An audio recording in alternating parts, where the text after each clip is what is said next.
Hey everybody, it's Joethelawyer here from Analog Mancave. And I did a video a few days ago. It kind of went crazy. A lot of people watched it. It's about this piece of shit starter set. Keep on the Borderlands, whatever the new starter set that Wizards put out. And I was kind of surprised at the amount of comments and views it got. And I vowed I would never, ever, ever look at this damn thing again. I threw it in a corner like a pile of bugbear shit. And it was like, all right, I'm done with this thing. But something I said during that video kept bringing me back. I mentioned offhandedly that it's like, what would Conan do? In some of these quests, especially at the keep, you had when you first get into this keep, you're asked to like do odd jobs and quests all over the place and get some coins for it, some gold pieces for it, 5 gold, 10 gold, whatever the hell, right? And I'm thinking to myself, what in the hell is this? What kind of adventure? What kind of heroism? What kind of thing is this where you're asked to do like fucking odd jobs and cleanup jobs around the damn keep, you know? And I kept saying, God, this is so far different from what I grew up with Conan and Fafhrd and the Grey Mouser and the heroic fantasy genre in general. The swords and sorcery, this grittiness, this badass attitude, Elric, all those books that we grew up on, or all the movies we grew up on, right? I mean, it's so fucking foreign to me. And so, I mean, I kept saying to myself, how would Conan react to this stuff, right? And so, I mean, I did make the point of saying, hey, my 3 goats are lost. Can you please help me find my 3 goats? Conan would just kill the goats and eat them. That's what he would do. He's like, you got free goats, free food. I'm gonna find them, put them on a spit. I'm gonna have a goddamn feast. Kicks my ass. That's what he would do, right? Then, like, just going through some of the other ones, right? There's this one called Breaking the Strong Box. The guy wants you to test out the strong boxes that he's got on, as a trial basis to see if they're any good. So it's a DC 15 pickpocket or pick lock check and a DC 15 strength check to pry open the lid. But holy shit, Conan would just like smash the living shit out of that thing because he promised him, what do you get to keep whatever's inside? He would smash the living shit out of it and keep whatever the hell's inside. That's what he would do. He would just keep one trying at one time. It would be over with. So he would keep it. So going through a few more. Smithy. Yeah, I won't sell you anything because I keep finding my weapons out there, being used when the adventurers fall, the bad guys get them and they're using them against my people, so I'm not going to sell them to you. And so she says, and here's a big cart full of shit. Can you help carry them to the forge and then help me melt them and then pour the molten metal into a mold? I mean, this I'm gonna a hero like Conan is gonna come in and do your work for you, and you're not gonna make them any swords. Kiss my ass. He's not gonna do it, right? It just wouldn't happen. It just fucking wouldn't happen. There's a bank situation where there's a thief, okay, and somebody stole it, some money from the bank, and a thief in the night, right? Now, this mass thief stole some money or whatever the hell, and for whatever reason, the bank guy thinks the thief will come back, right? I don't know why.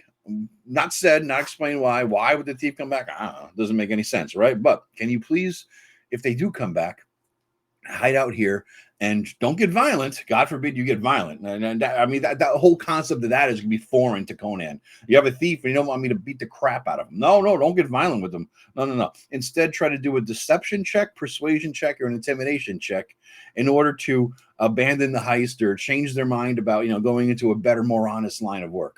Conan's a goddamn thief. But so the whole thing is you lock him in the bank and you see if the thief comes back. Conan would lock me in a bank? Yes, all right, baby. He's like, he'd be gone. He'd steal all the goddamn money and leave. That would be it. He'd steal all the fucking money. Yeah. Fuck your reward, man. And the inn thing, the inn where you had to sleep there and do me a favor, wake up some of the guests, but don't wake up the others, and I'll give you a free room. Conan would just go in there and start smashing heads and bellowing, banging his sword against his shield and wake up, you bastards. It's assuming that the quest made no sense, because why would the innkeeper have nobody else to do this goddamn job, right? The only quest in here that Conan would say, all right, I'll do it, was a chugging champion. You go, whoever could drink 3 mugs of ale the fastest wins. He's all about that, right? That's the only element of old school in this whole thing, right? I mean, even the one with the temple, where somebody snuck in and wrote a cultist's symbol on the wall, and they want him to erase it. They want him to like scrub it off the wall. You do menial manual labor for pennies? Kiss my ass. You just backhand them. Get out of my face. What the hell you think I am? A slave, a bitch? I mean, come on. Give me a break. Give me a break. And then you got to test the defenses. That's another one, right? You have to test the defenses to see if the guards, see you coming in, sneak over the wall and all that kind of shit, right? And so it's either a stealth check to slip past the soldiers undetected, or an athletics check to scale the sheer wall between regular patrols, or a deception check to fool them with a disguise or a convincing lie, right? He sneak in to a keep. So you're telling a Conan, a bad dude, right? A thief himself, a marauder, whatever, please test my defenses. He's like, oh yeah, okay, I'll find out all your defenses. I'll understand how to get into this place. Who would offer that to a perfect fucking stranger, right? Who the hell would offer that? And the weird thing is, all of these quests were sort of like an overarching quest giver. The guard at the gate, he says, hey, there's a lot of work in here if you want to do it. They usually make us do it, but I don't want to. I want to get more sleep. And so therefore, if you do a bunch of them, come back, he gives you 5 gold. You got to do 3 quests, he gives you 5 gold. So he's paying you to do his job, essentially. What kind of laziness, what kind of bullshit attitude? Because he needs his beauty rest. I mean, the whole thing was just preposterous from beginning to end. Everything about this keep on the Borderlands. Now, I was actually at a game store last week. Once in a while I pop in, local game store, and I actually saw somebody running this game. It was an older dude running for a bunch of younger folks, and I say young 20s, right? Because I'm old. And the dude running, it was maybe my age, and they were doing he changed it from goats to pigs, and they were looking for the pigs, right? They're looking for the 3 little pigs. Holy shit, right? The 3 little pigs, that's what he changed it to. He thought it was cutesy, right? And so they're running around trying to catch the pig, lasso it, and at one point, I mean, this is a group of noobs, obviously. The DMs seem to know what he was doing. He's a little weird, but it's a group of noobs.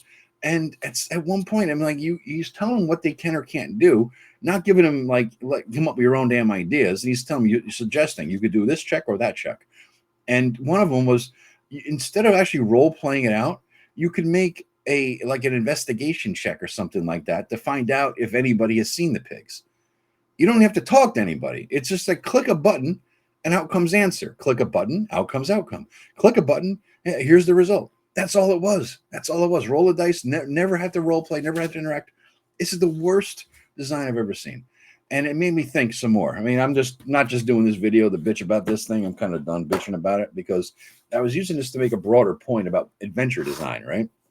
Because the whole what will Conan do? WWCD, or what will Conan think, right? And then his thoughts will determine his actions.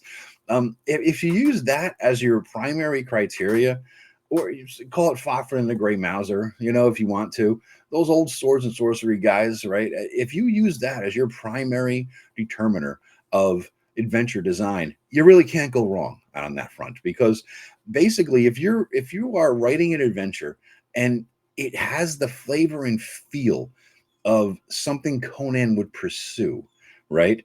In other words, there's a lost jewel beneath a sunken whatever, and a lost temple across the jungle surrounded by dangerous whatever the fuck. And at the end, there's also a hot princess. All right, so you get the gold, you get the girl. That, right? The princess was kidnapped by the evil warlock, and it's all that shit, right? If it would have the feel of a Conan story, okay, the hook and the payoff has the feel of a Conan story, everything in between is gonna be pretty fucking good, as long as you don't do the Care Bear bullshit like they did in this stupid ass book, right? Don't do anything like they did in here. Don't do a single thing like the starter set. In fact, if you did the opposite of this starter set, you probably have a good adventure design. Honestly, that's it. Whatever they did, do the opposite, right? But again, just focus on this question. What will Conan do? If Conan wouldn't do it, then don't have it in the game. Don't have it in your adventure. If Conan would scoff at it, or punch you in the face, or cut your head off for even suggesting that he do something like this, don't have it in the fucking adventure, right? That's it. Have the payoff something Conan would go for. The hot chick, you get the princess, whatever the hell, right? And then you get the jewels and you kill the bad guy, okay? And then in between, you fight evil shit, bad shit, tough shit, a hard fight, a hard, gritty fight. That's it. It really is the secret sauce to a good adventure, I think.